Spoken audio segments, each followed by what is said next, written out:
তো বন্ধুসকল এটা বস্তু ভালকে চিন্তা কৰক আমি সদায় নিজৰ বিবেকেৰে সদায় চিন্তা কৰিব লাগে যে আজি ৰাজনৈতিক ক্ষেত্ৰখনত যি চলি আছে সেয়া যে এটা হিংসাৰ প্ৰতিফল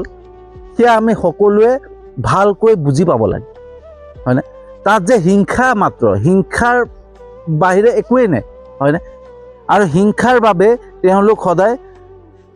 মানে হিংসু পশুৰ দৰে হৈ পৰিছে হাবিৰ বাঘটোৰ দৰে হৈ পৰিছে ভোকাটোৰ বাঘটোৰ দৰে হৈ পৰিছে চিকাৰৰ বাবে ব্যাকুল হৈ পৰিছে তেওঁলোকৰ যদি মানসিকতা থাকিলেহেঁতেন বিবেক থাকিলেহেঁতেন তেওঁলোকৰ যদি মনত প্ৰেম থাকিলেহেঁতেন দয়া থাকিলেহেঁতেন সহানুভূতি থাকিলেহেঁতেন সহযোগিতা থাকিলেহেঁতেন সমভাৱ থাকিলেহেঁতেন সমদৃষ্টি থাকিলেহেঁতেন শ্ৰদ্ধা ভক্তি থাকিলেহেঁতেন তেওঁলোকে কেতিয়াও এই ৰাজনৈতিক পথাৰখন বিতৰ্ক সৃষ্টি নকৰিলেহেঁতেন